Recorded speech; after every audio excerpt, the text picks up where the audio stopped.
They called her a barren tree, worth less than a cow. So her father did the only thing a man drowning in debt could think of. He sold her. Please, Pa, please don't. Mabel's voice was a torn whisper, lost in the noise of the market square. Her father's hand was a vice on her arm, shoving her forward. She stumbled, the dust of the open square puffing up around the hem of her worn dress. Men laughed. A low, ugly sound. The women, they just whispered behind their hands, their eyes a mix of pity and scorn. She was a curiosity, a broken thing put on display. The spring wind should have smelled of fresh earth and new beginnings, but all it carried was manure, smoke, and the thick, choking stench of her own shame. Her father, a man who once walked this same market with his head held high, a respected cattle broker, was now just a bitter husk. He turned to the crowd, his voice booming with false confidence. Half the price of a steer, folks. She can cook, she can sew, and best of all, she keeps quiet. He gave her a little shake, as if showing off livestock. Anyone with enough coin can take her home tonight. Mabel's cheeks burned. The heat wasn't from the sun. It was from the memory of her wedding dress being ripped from her body. The memory of being dragged from her husband's home like a common thief. 2 years. For 2 years she had prayed on her knees every single night. She had swallowed every bitter herb the midwife pushed on her, potions that made her sick and dizzy, all for the promise of a child. Nothing. Her womb was a silent, empty room. And then, just like that, it was over. Her husband had taken another wife. A girl younger than her, with a loud laugh and clever hands, who knew just how to kiss her mother-in-law's cheek and promise 5 healthy sons. Mabel wasn't even allowed to pack her things. They threw her out the very same day the new girl arrived, her trunk still smelling of lavender and hope. Now she was here. Dust on her clothes, bruises on her soul, and nowhere to go. Anyone? Her father barked again, his patience wearing thin. She's 22, still has all her teeth, just faulty on the inside. A long, ugly silence hung over the square. The kind of silence that grinds a person down to nothing. Then, the crowd began to part. Not quickly, but slowly, respectfully. Bootsteps crunched on the dry earth, heavy, slow, purposeful. A man stepped into the circle of shame. He was tall, with shoulders as broad as an oak plank. His shirt was stained with tree sap and sawdust. A wide-brimmed hat shadowed most of his face, but you could see a strong jaw, set like stone, and hands that were rough and calloused from hard labor. When he finally looked up, his eyes weren't cruel. They weren't leering. They were just tired. He didn't speak a word. He just reached into his coat and pulled out a worn leather pouch. He didn't haggle. He didn't ask questions. He just let the coins clink onto the rickety table her father had set up. It was enough. Enough to buy a woman. Enough to silence the crowd. Mabel's father, surprised, raised a skeptical eyebrow. You sure about this? She don't come with a refund, you know. The tall man looked at Mabel then. Just one long, steady look. He saw the trembling in her hands, the terror in her eyes. Then he turned back to her father, his voice low and final. She won't be judged anymore. That was all he said. Then he turned and started walking away. He didn't even look back to see if she was following. Mabel stood frozen, her heart a frantic drum against her ribs. Was this it? Was this mercy? Or just a different kind of cage? The crowd was already bored, turning back to their gossip and their shopping. Her father gave her one last rough shove. Go on then. You're his problem now. She picked up her small satchel. It held almost nothing. A pair of worn-out shoes and a silver locket with her mother's face etched inside. With her head down, she followed the silent lumberjack into the dust. His name was Silas. She didn't learn that until later. He had a mule-drawn cart tied up outside the blacksmith's. He didn't offer a hand to help her up. He just waited, his posture unreadable. She scrambled into the back, her dress catching on a splinter. When she was finally settled, he handed her a tin canteen without a word. "Long ride," was all he muttered. She drank. The water was metallic and cool. It tasted of silence. They traveled for hours. The prairie stretched out on all sides, a sea of dry grass and leaning fences. The sky was huge and empty. Mabel risked a few glances at him. His face was weathered, carved by wind and sun. But he wasn't old. Maybe 30. Maybe less. No wedding ring on his hand, just a fresh nick on one knuckle and a dark splinter lodged deep in his thumb. He never looked at her. He just kept his eyes on the horizon, as if pulling the cart forward by sheer will alone. The silence became a weight, pressing down on her. Finally, she couldn't bear it anymore. "Why?" she whispered, her voice cracking from disuse. "Why did you take me?" He didn't turn his head. His eyes stayed fixed on the road. "4 kids," he said, his voice flat and devoid of emotion. "No mother, no time to find one the polite way." Mabel's breath hitched in her throat. Her mind reeled. 4 children. He'd bought her to be a nanny, a servant. "So, I'm a governess?" she asked, the word feeling foreign and strange on her tongue. "No," he said, and for the first time, he turned his head just enough to meet her gaze. His eyes were the color of a stormy sky. "Just someone not cruel. That's enough." The cart lurched as it crossed a dry creek bed, and her heart slammed against her ribs. That's enough. The words echoed in her head. She had been sold for her failure, for what she couldn't provide. And this man, this stranger, was only asking for the one thing she had left to give. A little bit of kindness. That night, they arrived. The cabin was nestled in a grove of pine trees, looking like it had grown right out of the earth. The front porch sagged. A broken wagon wheel leaned against the barn. As they pulled up, a flock of chickens scattered, squawking in protest. And then she saw them. 4 small faces, peeking out from behind a grimy curtain in the window. 3 boys and 1 little girl, all with rosy cheeks and wide, suspicious eyes. They looked like a flock of frightened birds. Silas swung down from the cart. "This is Ms. Mabel," he told them, his voice no gentler than it had been all day. "She'll be staying." The youngest boy, who couldn't have been more than 3, toddled out and clung to Silas's leg, burying his face in the rough fabric of his pants. Silas scooped him up with one massive hand and used the other to push open the cabin door. "Room's upstairs," he grunted at Mabel. "Water's in the bucket."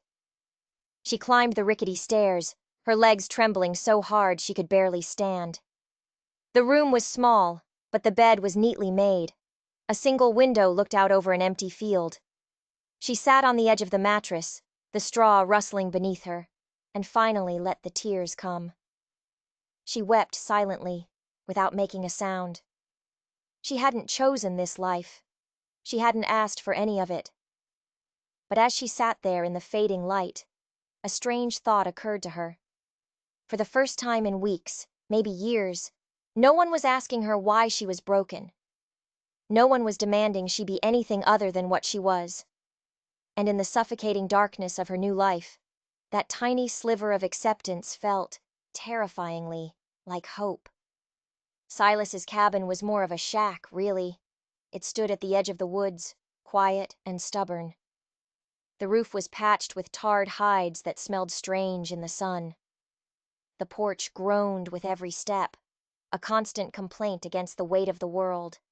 There wasn't even a proper front door, just a heavy horse blanket nailed over the frame to keep the worst of the wind out. Inside, the air was a thick mix of pine resin, stale bread, and the unmistakable scent of children's unwashed socks. The 4 little ones were not angels. They were wild things, more like a litter of stray pups than children. They were quick to scatter and slow to trust anyone new. The oldest boy, Josiah, watched Mabel with narrowed, assessing eyes, as if she were a puzzle he was determined to solve and discard. The second, Eli, was the loud one. a bottomless pit of hunger and questions. The girl, Hannah, clung to her father's leg like a cocklebur, her gaze never leaving Mabel for a second. And the youngest, Benji, couldn't say her name yet, but he followed her shadow around the small cabin as if it offered some kind of protection. Mabel started slowly, cautiously. She boiled water on the big wood stove. She burned the first pot of beans so badly the whole cabin filled with smoke. She cried silent, frustrated tears when the bread dough refused to rise, sitting like a lump of clay in the bowl. Her fingers, which hadn't held a needle in months, fumbled as she tried to stitch up torn socks. She barely spoke. Her voice felt too fragile, too thin to fill the space in this house. One afternoon, she was trying to lift a heavy pot of stew off the stove. Her hands were slick with sweat. She slipped. The pot crashed to the floor, sending a wave of hot stew and carrots across the rough wooden planks. The sound was deafening. It startled the hens outside. The children froze, their eyes wide with alarm. Mabel stared at the mess, her whole body bracing for the inevitable. A slap, a scream, a curse. That's what always came after a mistake. But Silas just walked over from the corner where he was mending a harness. He squatted down, picked up the dented pot, and looked at the mess on the floor. "It's only stew," he said. That was all. No anger, no sigh of disappointment. Just a simple statement of fact. It's only stew. That night, Mabel sat on the porch steps, wrapping her arms around her knees, trying not to cry again. She failed. The tears slid down her cheeks, hot and silent. Later, she went inside to tuck the children into their shared bed. Her hands shook as she pulled the heavy quilt over Benji's small chest. He let out a little cough in his sleep. In the dim light, Hannah whimpered and clung to her arm. Mabel started humming an old lullaby her mother used to sing, but her voice was shaky and uncertain, like the flame of a dying candle. She felt useless, a failure at everything. And then the storm hit. It came out of nowhere, a furious blast of wind and rain that made the whole cabin shake. The wind howled through the pines like a hungry wolf. Hannah woke up screaming. She was burning up. Her forehead was slick with sweat, her skin hot to the touch. A fever had taken hold of her, fast and vicious. Silas, a man who could fell a tree with a few swings of his axe, just stood there, staring at his daughter with a look of pure, helpless terror. He didn't know what to do, but Mabel did. Something inside her, some long-dormant instinct, took over. She moved with a speed and purpose that surprised even herself. She boiled willow bark for the fever. She crushed mint leaves and made a paste. All through the night, as the storm raged outside, she bathed Hannah's forehead with cool cloths, murmuring soft, comforting words. Her hands never stopped moving. Her voice never wavered. She did not sleep. She did not even sit down. She fought the fever like it was a physical enemy she had to wrestle into submission. When the first gray light of dawn filtered through the window, the storm had passed. And so had the fever. Hannah opened her eyes, her gaze clear, and mumbled something about wanting pancakes. Silas was standing in the doorway, his arms crossed over his massive chest. He didn't say anything. He just watched them, his jaw slack, his shoulders slumped with relief.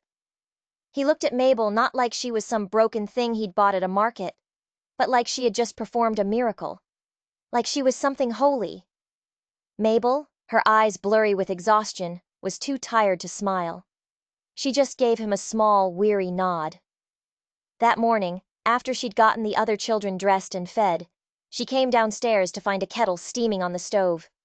A clean mug was waiting beside it on the table. And next to the mug was a small, folded piece of paper. She picked it up. In stiff, uneven handwriting, 2 words were scrawled. "Thank you." No name. No signature. But she knew. Mabel felt her throat tighten. A knot of emotion she couldn't name. She sat on the worn wooden bench, holding the warm mug in both hands. The tea was strong and tasted of pine needles, but it was the warmest thing she had felt in years. She looked out the window, at the woods still dripping from the storm. Something was changing. It wasn't loud, it wasn't fast, but it was real. She had been thrown away like a piece of broken furniture, sold like livestock. Her entire worth measured by a womb that wouldn't bloom. But here, in this lopsided cabin with no front door, surrounded by wild children and a silent broken man, someone had finally seen her for something else. They had seen her hands, her effort, her care, not her failure. That afternoon, little Benji, who had been watching her all day with his big serious eyes, toddled over to her. He lifted his small arms up, a clear request to be held, and as she bent to pick him up, he said one word, as clear as a sunrise. Maple.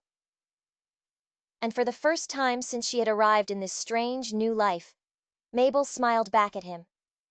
Not because she had to, not because anyone expected her to, but because, deep down in a place she thought had died, she actually wanted to. Spring finally pushed its way through the pines, a slow, hesitant green that softened the hard edges of the land. The nights were still cold, but the days held a new warmth. Mabel no longer cried herself to sleep.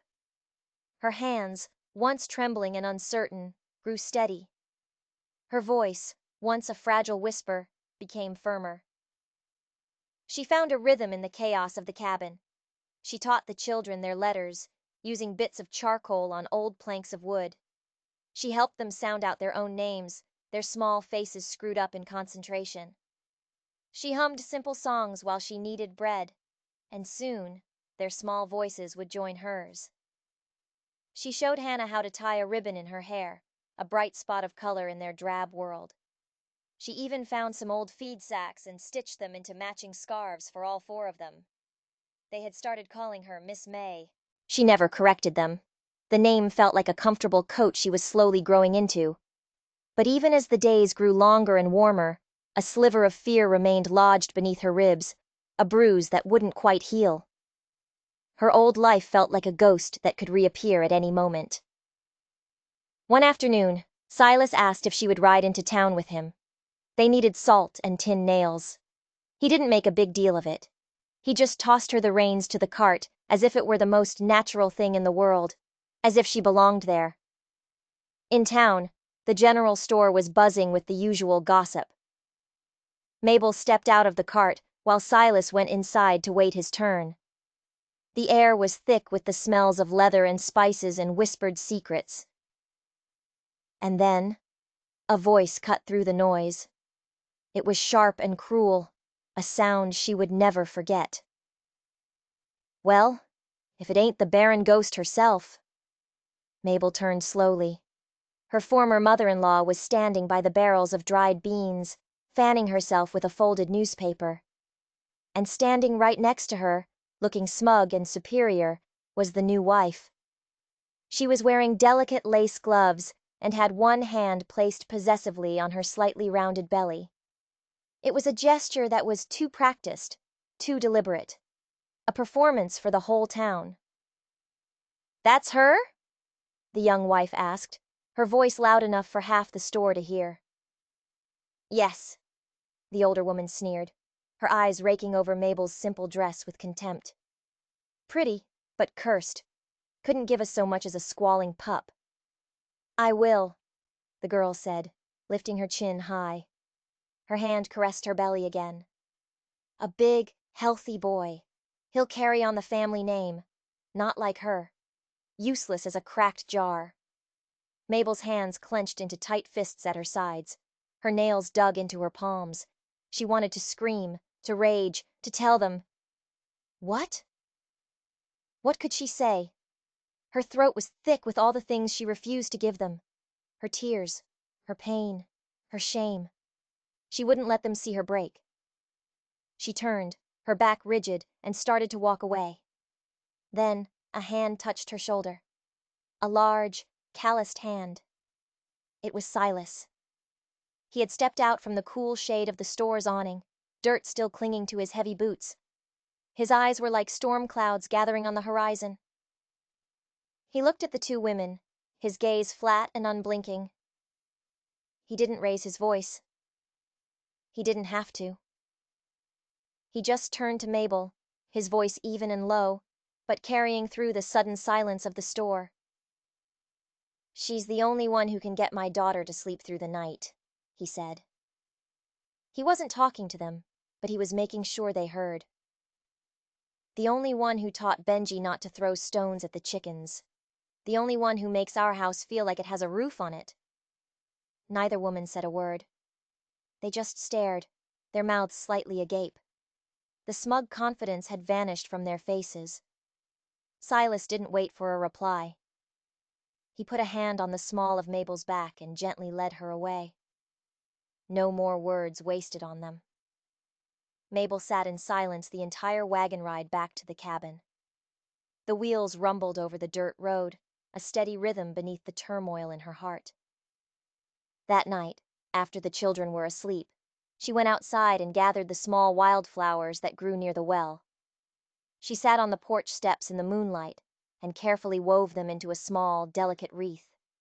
She didn't know why she was doing it. She just needed to make something soft and beautiful with her own two hands. Weeks passed. The town forgot the little scene at the store, moving on to newer, juicier gossip. And then the whispers started again. But this time, they weren't about Mabel. They were about the new wife, the proud, fertile wife. Her belly, which she had paraded so proudly, was still flat. Months had gone by, and there was no sign of the promised heir. Her voice grew sharp and brittle. She stopped going to church. The whispers turned into rumors, ugly rumors, that she had been seeing the young mail rider from the post station, that her desperation for a child had driven her to a dangerous, foolish plan. She had been faking it, all of it, trying to trap her husband with a lie. But truth, they say, has a way of coming out. And when her husband finally found out, the news spread through the valley like a wildfire. He threw her out, just as he had thrown Mabel out. He tore down the curtains in the nursery they had prepared. He cursed her name in the saloon. People said he aged a decade in just a few days. Then one morning, Mabel was in town buying flour, and he was there, her ex-husband. He was standing by the horse trough, looking worn and haggard. His hat was crushed in his hands, and shame was written in every line on his face. He saw her and took a hesitant step forward. "Mabel," he said, his voice soft and broken. "I was wrong." "I see that now. You were the only one who ever truly cared for me. The only one who—" She didn't let him finish. She held up her hand, and the simple gesture stopped him in his tracks. "I remember the day you let your mother spit on my dress," she said, her own voice steady and clear. "I remember the day you threw my things into the street like garbage. Because my body couldn't do what, it turns out, yours couldn't either." His face went pale. He swallowed hard, his eyes darting around as if looking for an escape. I was a fool." "Yes, you were," Mabel said, and she took a step closer, her gaze unwavering. "But I'm not. I have 4 children who hug my legs when I wake up in the morning. I have a man who has never once asked me for what I cannot give, only what I want to share. My house is full.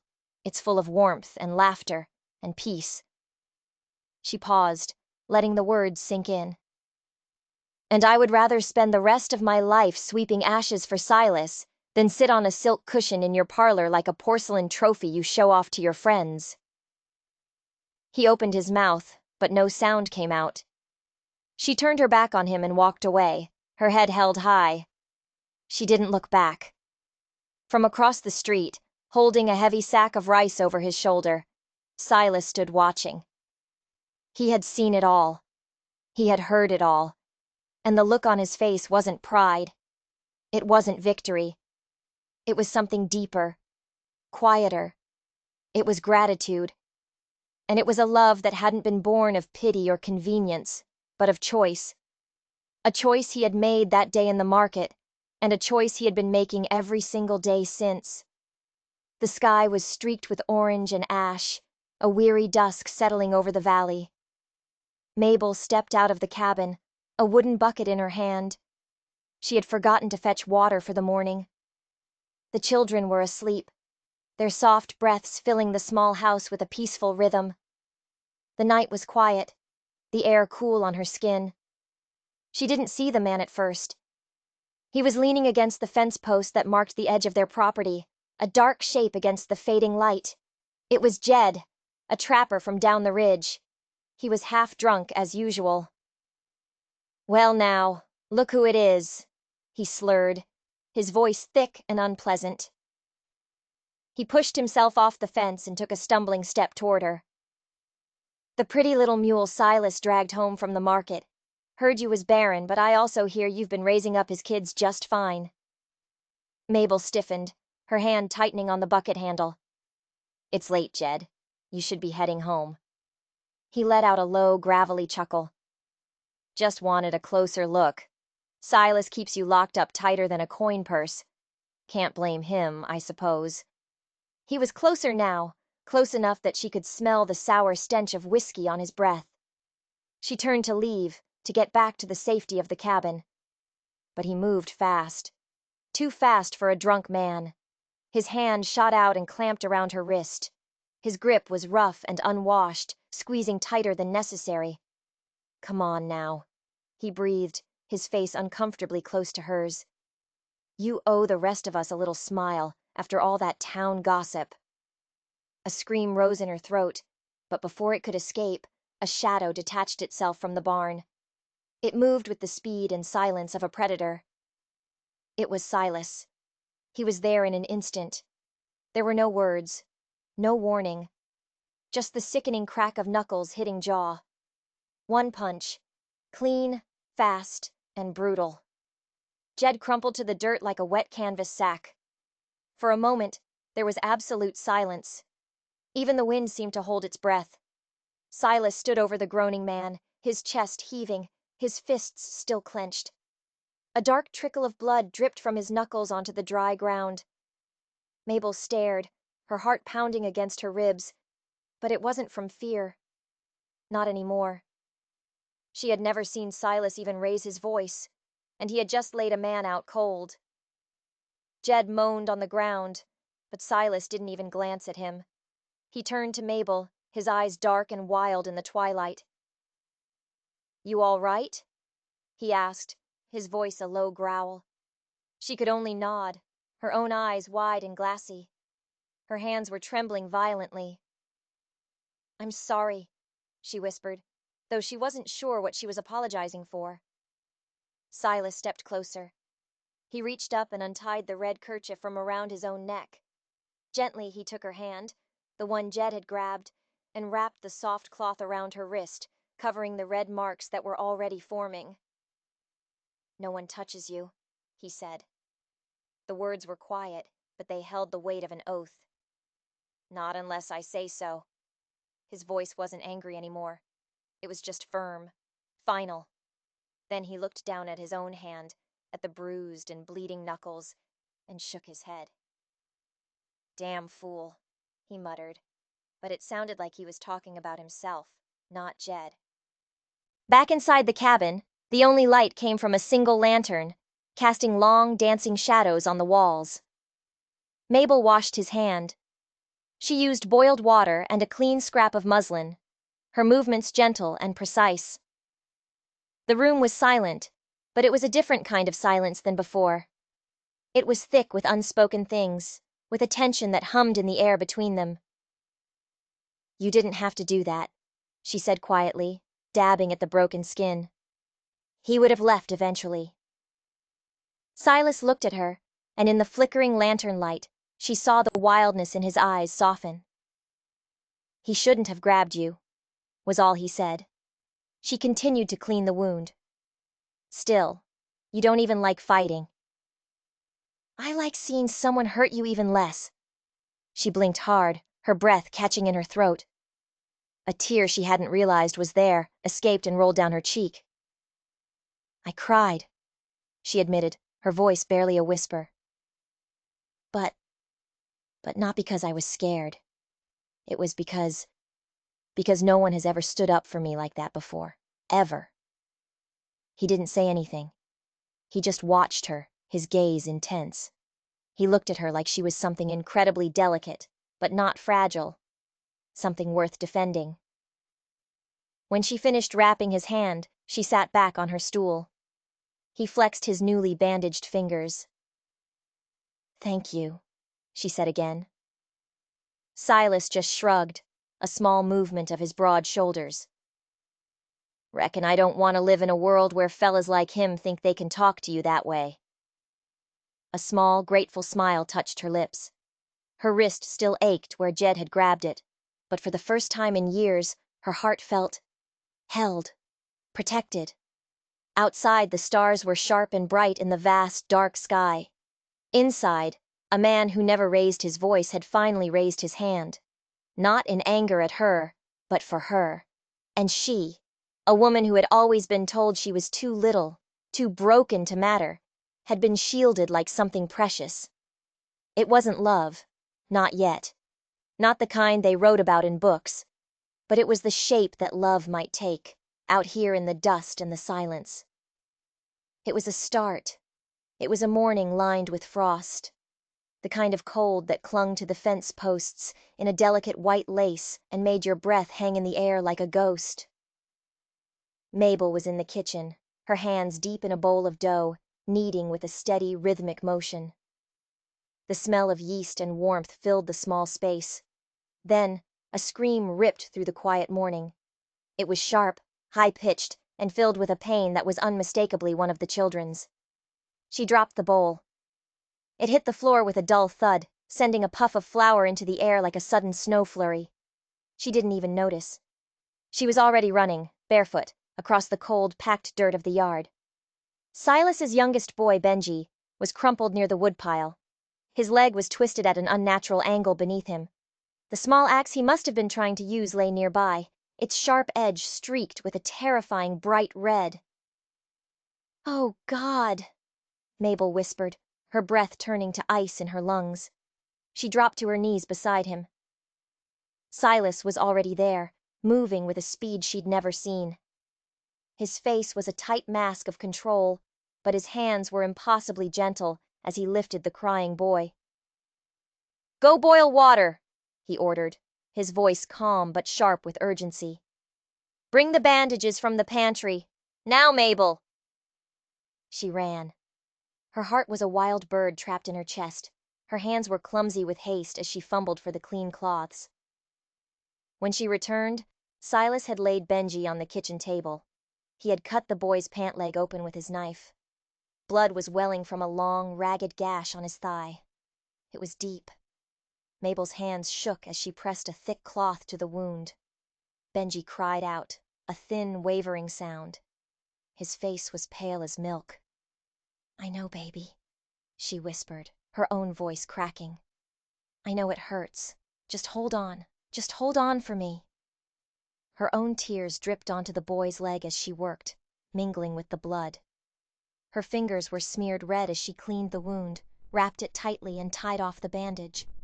She prayed with every knot, with every whispered word of comfort. Then, a tiny voice cut through the pain-filled room. It was spoken through clenched teeth. "Don't cry, Mama." Mabel froze. Her hands stilled. The word hung in the warm, damp air. Mama. Benji blinked up at her, his lips trembling, his eyes wide with a strange mix of pain and concern for her. "You make the best biscuits," he whispered, as if explaining himself. "And you sing soft, like my real mama used to." Mabel cupped his small cheek with her trembling, blood-stained hand. The tears fell freely now, not of fear, but of something so powerful and overwhelming she couldn't have stopped them if she tried. Later, when Benji was resting by the fire, his bandaged leg propped up on a pillow, the other 3 children gathered around her. They were quiet and solemn. Josiah, the oldest, brought her a blanket and draped it over her shoulders. Hannah, the little girl, offered her a small, carved wooden horse that was her most prized possession. Eli, the middle boy, just stood close, his freckled face serious. "Papa said you're staying," he said, his voice barely audible. Does that mean you're our mama now?" Mabel couldn't find her voice. She looked at their 4 earnest, hopeful faces. All she could do was nod. And that was enough for them. They didn't need words. From that night on, they called her Mama. It wasn't loud or ceremonious. It just was. A name she hadn't given birth to, but one she had earned.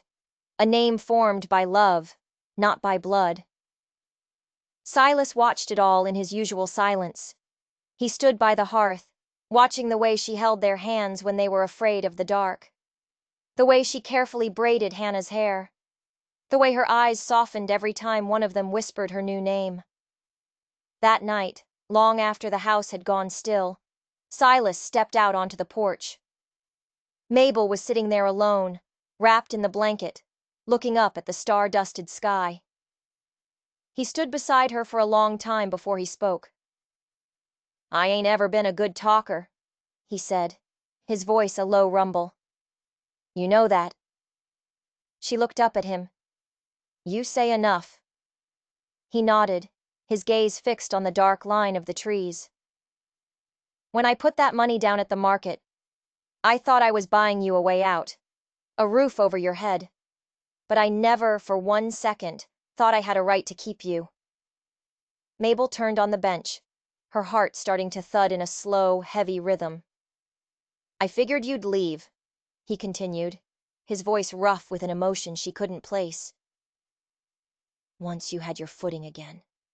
And Mabel, if that's what you want, I won't stop you. I won't hold you to a bargain that started as a sale." She stared at him, every muscle in her body trembling. Not from fear this time, but from something deeper, older, and more tender than anything she had ever known. "I used to think love meant being chosen at first sight," she said softly, her voice gaining strength with each word. "A grand gesture. But I've learned something better out here. It's being chosen again, every day, long after people have seen who you really are, after they've seen your failures and your scars." Silas's jaw tightened. "So, if you're not sending me away," she added, her voice barely a whisper, "then I'm not going." The old porch creaked as she stood up and stepped toward him. She took his large, calloused hand in hers. It felt rough and strong, but also gentle. "I may not have made these children with my body," she said, her eyes locked on his. "But they made me into something I never thought I'd get to be." She squeezed his hand. "And you let me become that, without ever demanding anything in return." He looked at her then, really looked at her.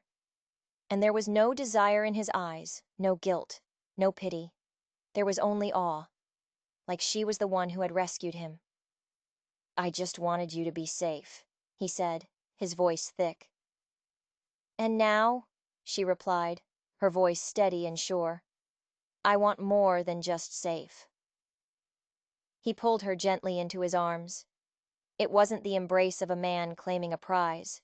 It was the embrace of a man who had been given a second chance at happiness and was wise enough and humble enough to hold it gently. Inside the cabin, the fire crackled low. Outside, the frost was creeping across the ground.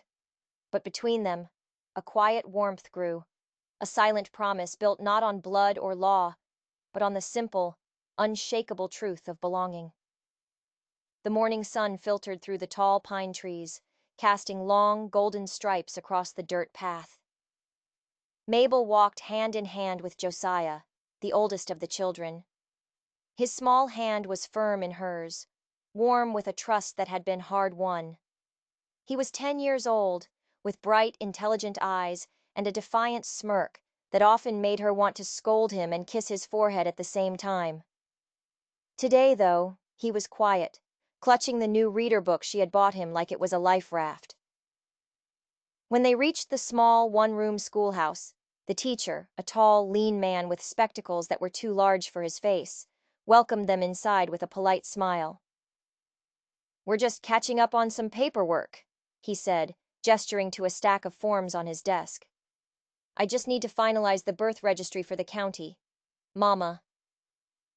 Mabel nodded, her hand automatically moving to smooth down Josiah's collar.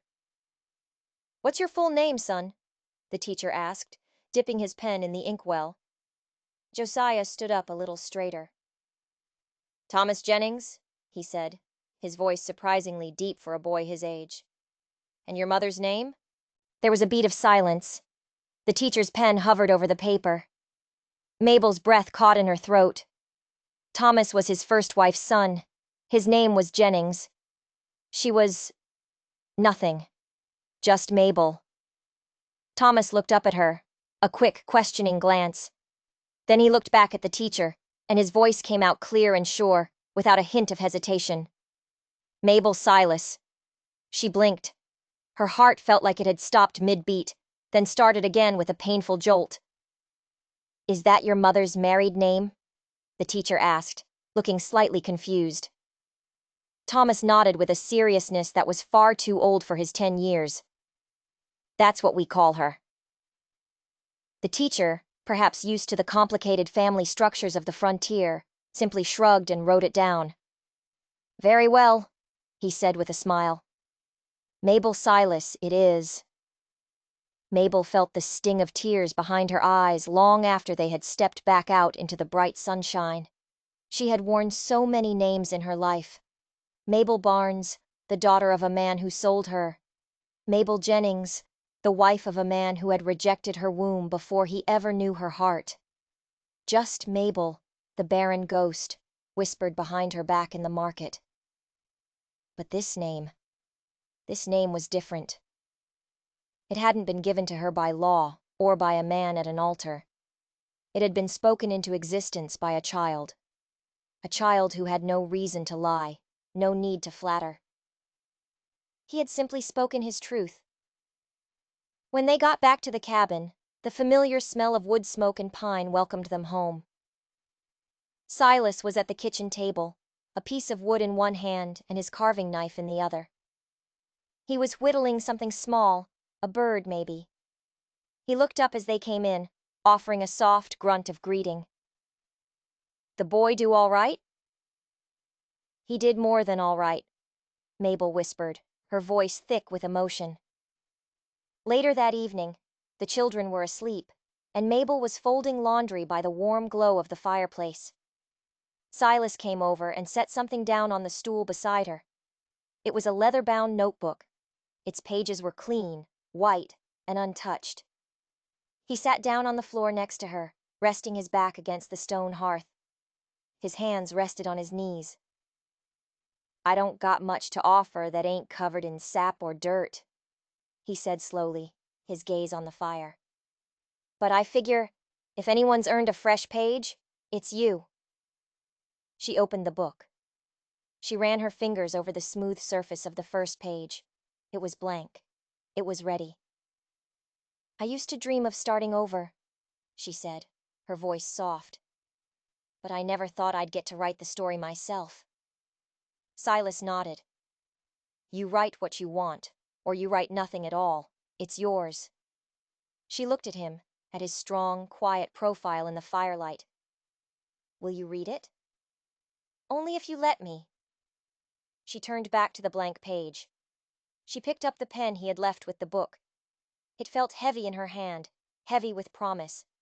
And slowly, in a hand that was surprisingly steady, she wrote, "Today is the first day I was loved without having to give birth to anyone." She didn't look up at him as she wrote it. She didn't need to. Because the warmth at her side, the quiet trust that filled the cabin, the way Thomas had said her name as if it were the most natural thing in the world, all of it was real. It was more real than any legal document or marriage certificate. When she finished, Silas gently took the pen from her fingers and set it down. He leaned forward, and in a gesture of profound tenderness, pressed his forehead softly against hers. "Thank you," he murmured, his voice rough. "For what?" "For staying," he said. "For staying long enough for us to learn how to love you right." And in that quiet, fire-warmed room, the woman who was once sold for less than a cow was reborn. Not through law, not through marriage, but through something deeper, something truer. She had a name. She had a home. And she had a blank page waiting for the rest of her story. The heat settled over the land like a curse, a suffocating blanket of dust and shimmering air.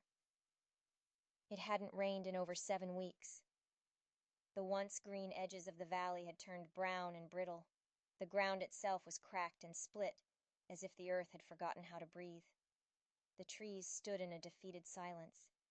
The creek behind the cabin, once a lively ribbon of water filled with the laughter of children and the croaking of frogs, had slowed to a muddy brown trickle. The crops withered under the relentless, unforgiving sun. The corn died first, its stalks turning to pale, dry skeletons. Then the beans shriveled on the vine. Silas didn't say much. He never did. But his shoulders seemed to carry more weight with each passing, rainless day. He worked longer hours, hacking at the dry earth, his movements slower, more deliberate. He ate less at supper, pushing food toward the children's plates. He would come home at dusk with dirt caked in his hair and a quiet defeat in his eyes. Mabel watched the children. She saw them counting the potatoes in the root cellar as if they were precious marbles. She heard their stomachs rumble in the quiet of the night, though none of them ever complained. Even Benji, the youngest, had learned to be brave when there was nothing left to cry for. But Mabel refused to give in to the silence of despair. Not now. She began to wake before dawn, while the sky was still a bruised purple. She filled every bucket, every pot, every wash basin with water from the deepest part of the well, the one that hadn't yet run dry. Then she would pull a scarf over her hair, wrap her hands in old rags to protect them, and march out to the dead, sun-baked garden. She dug. She hacked at the earth that was as hard as stone. She broke the dirt open, turned it over, and made room for roots, even in a place where life seemed unwelcome. The other homesteaders, the few who lived within shouting distance, would sometimes watch her. Some shook their heads in pity. A few of the women offered to help, but she always refused, politely but firmly. This was her fight, her patch of land. Every morning, she would carefully ration out the water she had drawn, giving each tiny, struggling plant just enough to survive. Every evening, she would check the soil, her fingers testing for any hint of moisture. When the leaves of the few remaining tomato plants sagged in the afternoon heat, she would sing to them, the same old lullabies she sang to the children as she poured water gently at their base. One afternoon, Silas stumbled through the doorway. His face was pale, his knees buckling. She caught him just before he hit the floor. "Just tired," he rasped, trying to wave her off, but she could feel the heat radiating from his skin. The drought had worn him down, and a fever had taken hold. He burned for 2 nights. Mabel never left his side. She sat in a chair by his bed, wiping the sweat from his brow with a cool, damp cloth. She spooned thin broth into his mouth between his fits of coughing. And she talked to him, her voice soft and steady, telling him stories of green hills and cool rain and warm bread, even though her own voice trembled with a fear so sharp it felt like a knife in her gut. One night, as the hot, dry wind howled against the cabin walls like a ghost, Silas tossed in his sleep. His hand reached out blindly, searching for hers in the dark. He muttered her name. "Mabel," he whispered, his voice ragged. "Don't leave me, not you too." Her breath caught in her chest. She leaned down, her lips brushing against his hot temple. "I'm not going anywhere," she promised, her voice a fierce whisper. "Not when I'm needed. And I am needed here." The fever broke just before dawn. When he opened his eyes, his gaze clear for the first time in 2 days, she was still there. Her hair was undone, a smudge of dirt was on her cheek, and her hands were rough and raw from her work in the garden, but they were warm as they rested on his forehead. You look like hell, he croaked, a ghost of a smile on his chapped lips. She laughed, a sound of pure, unadulterated relief. You should see yourself. Outside, the garden wasn't dead. Not completely. A few tiny green shoots, stubborn and defiant, had started to push their way through the cracked earth, reaching for life. A week later, one of the boys came running into the cabin, his face alight with excitement. May! Mama! There's a tomato! Mabel ran out, her heart pounding. And there it was. Small and a little lopsided, but undeniably red and real, clinging to a withered vine as if in defiance of the sun itself. Silas followed her out, moving slowly, still weak from the fever. He stood beside her, just staring at that single, miraculous fruit. How? He asked, his voice raw with disbelief. She looked up at him, at the man who had shown her that kindness was a form of strength. You taught me, she said simply, that not everything worth keeping comes easy. He glanced down at her hands, at the blisters and the broken nails. Then, without another word, he bent his head and kissed each of her knuckles, one by one. His lips were as soft as a prayer, as soft as rain.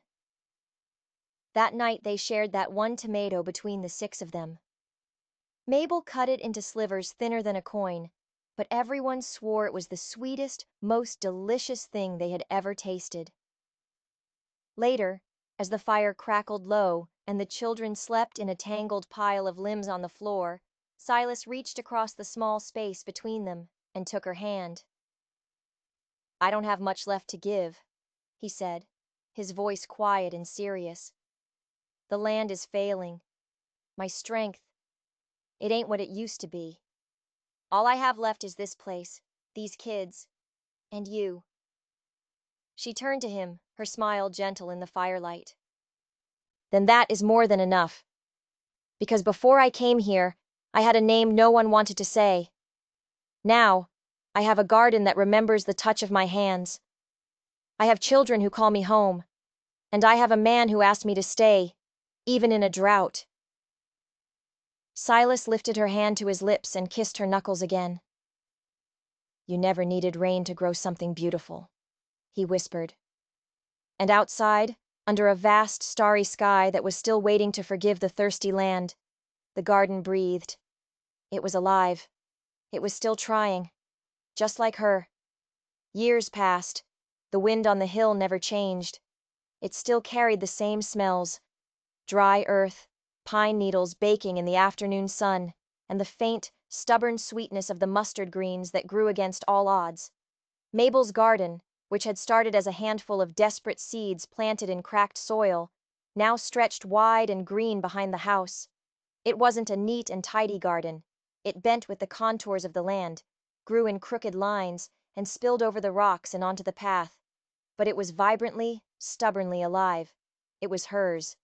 And every morning, Silas would stand on the back porch, a mug of coffee in his hands, and watch her work. He never spoke while she was tending to her plants. He just stood there, quiet as he had always been, as if he were watching proof that miracles didn't need loud voices or holy places to bloom. They just needed a pair of patient hands and a reason to keep trying. Then one spring, the men came. They were government men, dressed in clean boots and hats that hadn't seen a speck of dust. They carried rolled-up maps and spoke in voices full of easy promises. There's going to be a railroad, one of them announced, pointing a finger toward the hill where the cabin stood. Right through here. We'll pay good money for the land, of course. Mabel stood silent beside Silas, her dirt-caked fingers curled under her apron. Think of what you could give your children, the man added, his smile a little too bright. A real home in town, a proper school, not just land and stories. Silas looked past the men, past their official papers and their clean suits. He looked to the garden. He saw the plants swaying gently in the breeze. He saw the crooked fence he had built with his own 2 hands, the rope swing Mabel had hung from the big oak tree for the children, the small pile of stones that marked where their old dog was buried.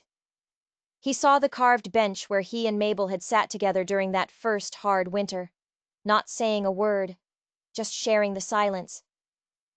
Everything that had ever truly belonged to him in his entire life was standing right there on that patch of dirt. "No," he said. The word was simple, quiet, and absolute. The men tried again, offering more money, more promises, but Silas just raised a hand, stopping them. "I'm not moving," he said. "This land is not for sale." Later that evening, after the men had left in a cloud of dust and frustration, he and Mabel hammered a wooden sign into the ground at the edge of their property, right by the road. Silas had carved the words himself. It read, "Not for sale. Someone was once allowed to stay here. That is enough." The news spread through the town. Some of the folks mocked him for a fool, turning down so much money, but others, the ones who knew what it was to build a life from nothing, just nodded quietly. They understood more than they said. Years turned into decades. Their children grew up, got married, and brought home grandchildren with bright, curious eyes. The small cabin filled with new noises, with the smell of bread constantly baking, with the clatter of small feet on the wooden floors. Life carved itself into that hill, like the roots of the old oak tree, deep, steady, and unshakable. And the garden never died. Even in the worst droughts, it always came back. It wasn't just mustard greens anymore. It was beans and corn and onions and a patch of sunflowers that grew tall enough for the grandchildren to hide behind. One crisp fall afternoon, one of his grandsons asked him, "Grandpa, why do you always call it Mabel's garden? It's your garden, too." Silas, his hair now white as snow, walked the boy over to the gate that led into the garden. He pointed up at the archway he had built over it years ago. There, carved carefully into the weathered wood, were words the boy had never been tall enough to read before. "She did not bear my blood, but she gave birth to the rest of my life." The boy blinked, trying to understand. "You mean, she gave you a new start?" Silas smiled, a slow, gentle smile that crinkled the corners of his eyes. "She gave me everything." When Mabel passed away, peacefully in her sleep, they buried her at the foot of the garden, under the same oak tree where she had once hung wind chimes made of old spoons. On the simple wooden marker, Silas etched one line by hand. "Here grew everything she was never given, and all that she gave anyway." He sat beside that grave every single morning, with his mug of coffee, until one day, he didn't come out of the cabin. They buried him right beside her, beneath the whispering leaves of the old tree. The garden, they say, never stopped growing. And long after the railroad had been forced to curve around their hill, long after the men in their clean suits had forgotten why they even came, travelers would still pass by the old fence and stop to read the weathered sign. Not for sale, because sometimes a place remembers the people who refuse to leave it, and sometimes the driest hills bloom for the ones who were brave enough to choose love when no one else would. If this story touched something quiet and true inside your heart, the way Mabel's garden bloomed where no one believed it could, then you're in the right place. We tell stories about grit, sacrifice, and the kind of love that rises from the dust and stays through the drought. Stories like Mabel and Silas's remind us that even the most forgotten hills can hold the deepest roots. If you want more tales of devotion, defiance, and hard-earned hope, don't forget to like this video, subscribe to the channel, and ring that notification bell so you never miss a single story. Because out here, love is never easy, but it is always worth the fight.